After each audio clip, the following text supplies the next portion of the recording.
Hello guys, कैसे हो आप सब। होप कि आप सभी ठीक होंगे। तो अपनी लास्ट वीडियो में मैंने इशू ऑफ डिवेंचर्स का टॉपिक करवाया था। तो जहाँ पे इशू ऑफ डिवेंचर है वहाँ पे रिडम्पशन मस्ट है, क्योंकि जो डिवेंचर हमने इशू किए हैं तो वो रिडीम भी हमें करवाने पड़ेंगे।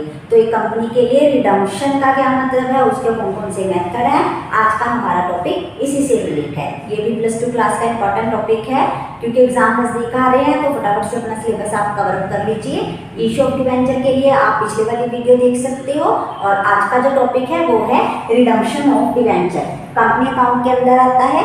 तो रिडम्पशन मीन्स क्या होता है, ये तो आप लोगों को पता ही होगा। Redemption means to redeem. Redeem means कि कंपनी जो है अपने डेट्स को पे ऑफ कर देती है, कि फाइनली हम पूरे उससे डिस्चार्ज हो गए हैं, लायबिलिटी से हमने डिवेंचर जो है वो पे कर दिए, क्लियर, डेट्स पे कर दिए। तो इसके लिए बेसिकली 4 मेथड्स हैं। In lump sum on maturity, in instalment और by draws of lot, by purchase from open market means stock exchange, और बाय कन्वर्जन।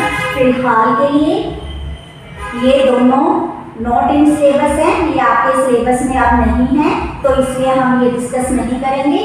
तो हमारे ये 2 मेथड्स हैं, in lump sum on maturity और in instalment by draw of lots. तो let's start guys, first method की तरफ मूव करते हैं, that is in lump sum on maturity. Clear.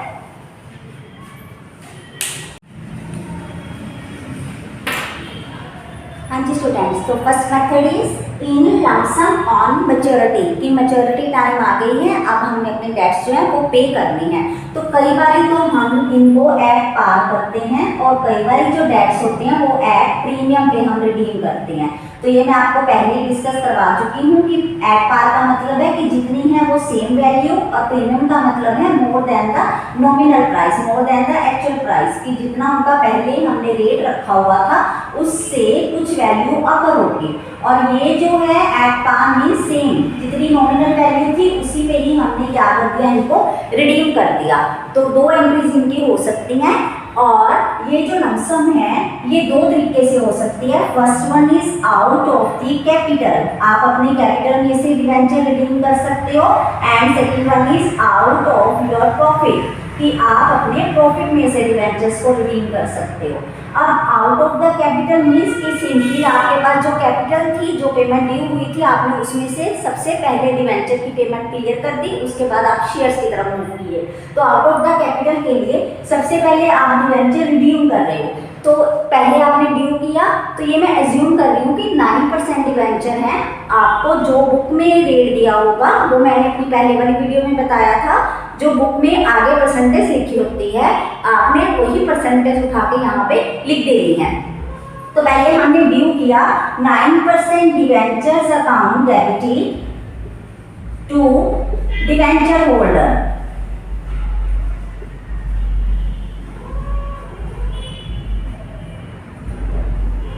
सबसे पहले हमने क्या किया, डिवेंचर को ड्यू किया। उसके बाद अगर तो सिंपल पेमेंट है, हमने यहाँ पे क्या कर दिया, डिवेंचर होल्डर टू बैंक, जितने डिवेंचर होल्डर्स थे उनको हमने डेबिट करके उसी की ही पेमेंट कर दी through the bank to bank account. तो debenture to debenture holder, debenture holder to bank. ये एंट्री एट पार की है, जब हमने बिल्कुल सेम रेट पे डिवेंचर इशू किए थे और सेम रेट पे ही हमने रिडीम किए हैं। इन केस कि हम प्रॉफिट प्रीमियम के ऊपर डिवेंचर को रिडीम कर रहे हैं, तो उस केस में मैंने पहले क्या बताया था कि प्रीमियम आपका क्रेडिट होएगा जिस टाइम पे आप इशू कर रहे हो। रिडम्पशन में क्या है, ऑपोजिट है, उसमें प्रीमियम क्रेडिट था, तो इसमें प्रीमियम क्या हो जाएगा, डेबिट। ज्यादातर जो डिवेंचर रिडम्पशन है वो 2 ही तरीके हैं उसके, एट पार और एट प्रीमियम। डिस्काउंट वाला लेवल इसका नहीं आएगा। तो यहाँ पे आपने क्या करना है, 9% डिवेंचर्स सेम वही लिया है मैंने, बट यहाँ पे क्या लिया है, एट पार की जगह पे क्या ले लेना है, हमने प्रीमियम पे करने हैं। तो प्रीमियम ऑन डिवेंचर, ये दोनों चीजें डेबिट होगी टू डिवेंचर होल्डर।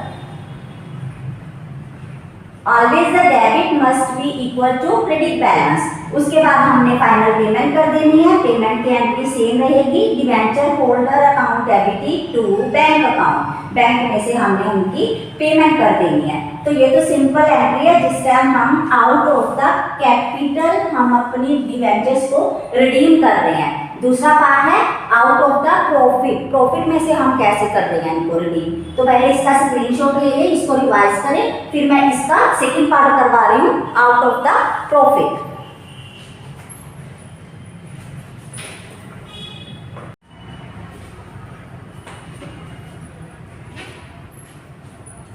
हाँ जी स्टूडेंट्स, तो सेकंड पार्ट में क्या है, हम अपने आउट ऑफ द प्रॉफिट कर सकते हैं। अब out of the profit means कि कई बार कंपनी ने क्या है जनरल रिजर्व रखे होते हैं, कई बार उन्होंने डिविडेंड रिजर्व रखे होते हैं, और कई बार उन्होंने सोचा होता है कि हमने जो पेमेंट करनी है वो प्रॉफिट एंड लॉस से ही करनी है, मींस जितना बैलेंस हमें प्रॉफिट आएगा उसी में से पेमेंट कर देनी है ताकि हमें फाइनली प्रॉफिट ही हो, हमारी जो अमाउंट लगी हुई है वो ना खराब हो। तो इनमें से जो चीज कंपनी के पास अवेलेबल है उसमें से उन्होंने DRR क्रिएट कर लेना है।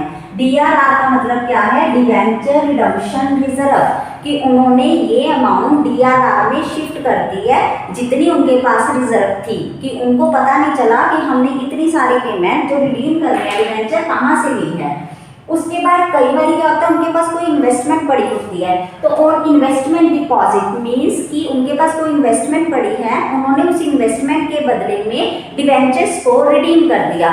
तो उस टाइम के ऊपर आपने जो इन्वेस्टमेंट रिडीम करी थी उसमें उन्होंने क्या लिख लेना है, डिवेंचर इन्वेस्टमेंट टू बैंक। जितनी इन्वेस्टमेंट उनके पास पड़ी हुई है उन्होंने वो बैंक से ले ली है और बैंक को उसकी पेमेंट कर दी है, उसके बदले में डिवेंचर रिडीम करने हैं। आपने इसमें ध्यान क्या रखना है कि ये जो इन्वेस्टमेंट है अगर आपको कोई भी रेशो नहीं दी हुई तो सिर्फ 15% आप नॉमिनल वैल्यू का इस इन्वेस्टमेंट से क्रिएट कर सकते हो, ओनली 15% ऑफ नॉमिनल वैल्यू, ये ध्यान रखना है आपने हमेशा। और इंटरेस्ट रिसीव हुआ है तो उसकी एंट्री आप क्या डालोगे, bank account debit what comes in to, किससे हमें आया, इंटरेस्ट, इंटरेस्ट से आपको पेमेंट रिसीव हुई टू इंटरेस्ट अकाउंट। उसके बाद ये वाली एंट्री सेम है आपकी, हमने ड्यू कैसे किया था, suppose 9% debentures to debenture holder, ये 9% मैं अगेन रिपीट कर रही हूँ, ये एज्यूम्ड वैल्यू है, जितनी आपको बुक में दी होगी आपने उतनी लेनी है। और finally for the payment debenture holder debited to bank, bank में आपने उनकी पेमेंट कर दी है। और फाइनली जो आपने DRR में एंट्री की थी, debenture redemption reserve account debited to general reserve, उसको आपने जनरल रिजर्व में से फाइनल पेमेंट दे दी है। क्लियर? तो सबसे पहले आपने अगर DRR से कर रहे हो तो थ्रू द जनरल रिजर्व कर सकते हो, प्रॉफिट से कर सकते हो, डिविडेंड रिजर्व से, जो भी कंपनी के पास रिजर्व अवेलेबल है आप उसको DRR क्रिएट करोगे। उसका 15% तो आपने इन्वेस्टमेंट में से दे देना है जितनी नॉमिनल वैल्यू है, उस पर जितना इंटरेस्ट है वो आपने रिसीव कर लेना है, फिर पेमेंट ड्यू करनी है कि है कितनी है, फाइनली को पेमेंट कर देनी है और DRR की वैल्यू GR में शिफ्ट कर देनी है। ये होना है when the lump sum of amount on maturity on out of the profit। जब आउट ऑफ द कैपिटल होना है तो सिर्फ ये दो एंट्रीज करनी है, debenture to debenture holder, debenture holder to bank, क्योंकि हमने सीधे कैपिटल से उठा के दे देनी है, कोई रिजर्व नहीं क्रिएट करना, कोई प्रॉफिट नहीं देखना, कोई इन्वेस्टमेंट नहीं देखनी। क्लियर? तो debenture to debenture holder to bank in case of out of capital. In case of out of profit आप पहले देखोगे कि हमें प्रॉफिट किस में पड़ा है, ये जनरल रिजर्व में है, DRR में है, डिविडेंड रिजर्व में है, प्रॉफिट एंड लॉस में है, उसको क्रिएट करोगे, फिर इंटरेस्ट देखोगे, इन्वेस्टमेंट देखोगे कि फाइनली हमें कहाँ से सही पड़ रहा है, उसके बाद उनको ड्यू करोगे और फाइनली उनकी पेमेंट जो है आप मेक कर दोगे। तो ये फर्स्ट मेथड था हमारा in lump sum on maturity, at par और at premium, out of the profit और out of the capital. Clear हुआ? इसका स्क्रीनशॉट लो, फिर हम अपने नेक्स्ट मेथड की तरफ मूव करते हैं। हाँ जी स्टूडेंट्स, तो अब हम अपने सेकंड मेथड की तरफ मूव करते हैं, in instalments by draws of lot, कि जब हमारे पास पूरी पेमेंट नहीं होती है उस केस में हम इंस्टॉलमेंट कर सकते हैं। हमने इसमें क्या अज्यूम किया है कि हम 3 इंस्टॉलमेंट कर रहे हैं, एक कर रहे हैं 31 मार्च को, एक कर रहे हैं 31 दिसंबर को, एक कर रहे हैं 30 जून को। टोटल हमारे जो डिवेंचर थे 2000 थे, 1000 ईच की उनकी कॉस्ट थी। और 500 हम 31 मार्च को रिडीम कर रहे हैं, 900 हम 31 दिसंबर को रिडीम कर रहे हैं, और बैलेंस कितना बच गया आपका 2000 माइनस 1400, इट मीन 600 डिवेंचर जो है वो हम कब रिडीम कर रहे हैं 30 जून को। तो कायदे अनुसार इसकी अगर तो सिंपल एनुअली करते तो हमने वही दो एंट्रीज क्रिएट कर देनी थी, 9% debenture to debenture holder and debenture holder to bank. In case हम इंस्टॉलमेंट में कर रहे हैं, मीन्स हम इनको किस्तों में पे कर रहे हैं, तो उस केस में सबसे पहले हमने क्या करना है, डिवेंचर रिडम्पशन इन्वेस्टमेंट। सबसे पहले हम इन्वेस्टमेंट को यहाँ पे ड्यू करेंगे कि इन्वेस्टमेंट में हमारी कितनी पेमेंट है, तो रिडम्पशन इन्वेस्टमेंट टू बैंक। तो यहाँ पे हमने इन्वेस्टमेंट, जैसा कि मैंने पहले बताया था, हमने इन्वेस्टमेंट में कितनी अमाउंट डालनी है, ओनली 15% ऑफ नॉमिनल चार्ज, हमने सिर्फ 15% वैल्यू डालनी है। तो टोटल हमारी पहले 31 मार्च को क्या है 500 इंटू 1000 5 लाख का आपने 15% मीन्स हमने सिर्फ 75,000 की इन्वेस्टमेंट क्रिएट करनी है। क्लियर हुआ? उसके बाद पहली एंट्री हमने कब डालनी है 31 ऑफ मार्च को। 31 ऑफ मार्च को हमने क्या किया 9% debenture to debenture holder and final payment आपने कर दी डिवेंचर होल्डर टू बैंक। पहले आपने एक एंट्री कौन सी होगी आपकी ड्यूटी हो गई है, उसके बाद आपने 31 ऑफ मार्च को क्या किया इनको पेमेंट कर दी एक इंस्टॉलमेंट की, तो debenture holder account debited to bank, इनको एक पेमेंट कर दिया आपने बैंक में। क्लियर हुआ? उसके बाद आपने क्या किया दूसरे साल की इंस्टॉलमेंट क्रिएट कर ली। दूसरे साल की इंस्टॉलमेंट कब करनी थी 31 ऑफ दिसंबर को। इट मींस मार्च में हमने ये दो एंट्रीज पहले डाली। ये वाली एंट्री 1 अप्रैल को थी जिस टाइम पे कंपनी ने अपना अकाउंट स्टार्ट किया था, तो उस पर इन्वेस्टमेंट ली थी उसने, वो 15% नॉमिनल वैल्यू का था, फेस वैल्यू का 15% इन्वेस्टमेंट क्रिएट करनी है। तो 500 थे हमारे शुरू में, 500 गुना 1000 5 लाख हो गए। 5 लाख का 15% मीन 75,000 की उन्होंने इन्वेस्टमेंट क्रिएट करी, क्योंकि मैक्सिमम वैल्यू 15% ही हम उसमें दे सकते हैं इन्वेस्टमेंट में। तो 75,000 रुपये हमने यहाँ पे पेमेंट कर दी। उसके बाद जो अमाउंट बची है उसके आपने जितने डिवेंचर थे उतने डिवेंचर क्रिएट करिए, डिवेंचर टू डिवेंचर होल्डर। यहाँ पे आप पेमेंट कितनी करोगे 5 लाख की, क्योंकि टोटल डिवेंचर हमारे कितनी है 5 लाख रुपए के।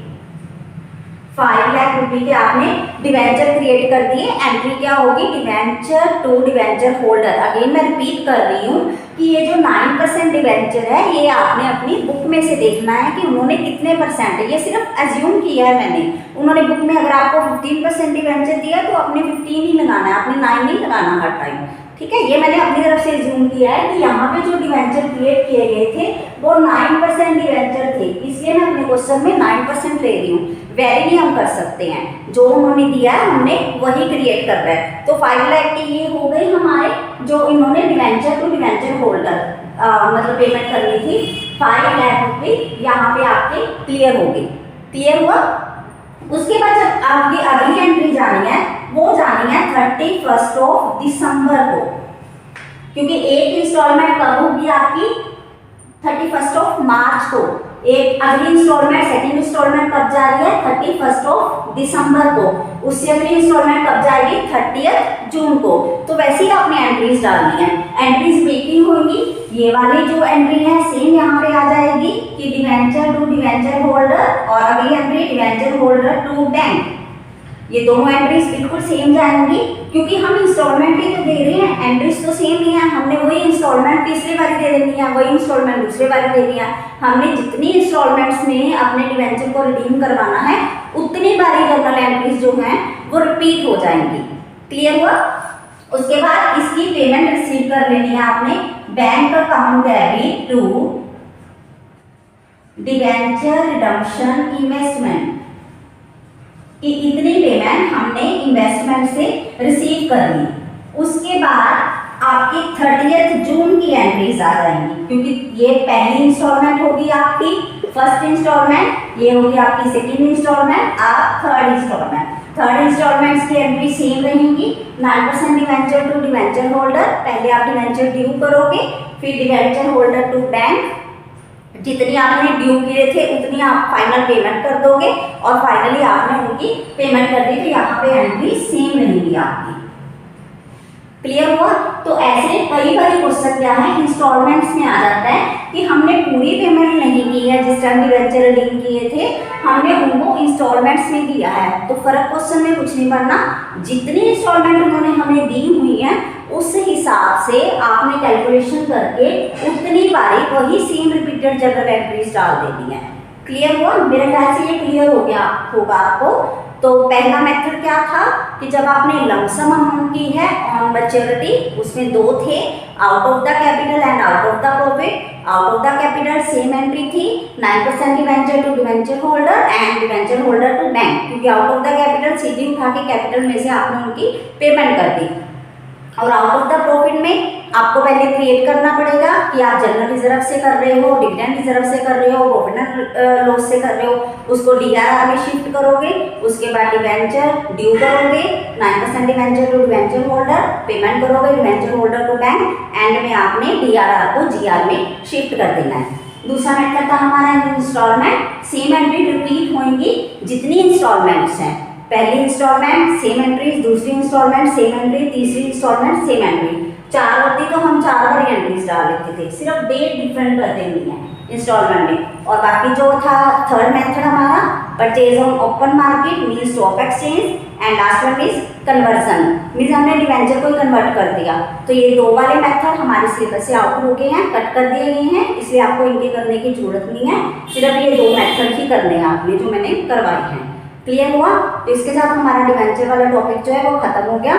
इसको फटाफट से आप स्क्रीनशॉट ले लें और इसकी प्रिपरेशन जो है वो स्टार्ट कर दे। मैं अपनी अगली वीडियो के साथ आपको बहुत जल्द मिलूंगी। Thank you so much.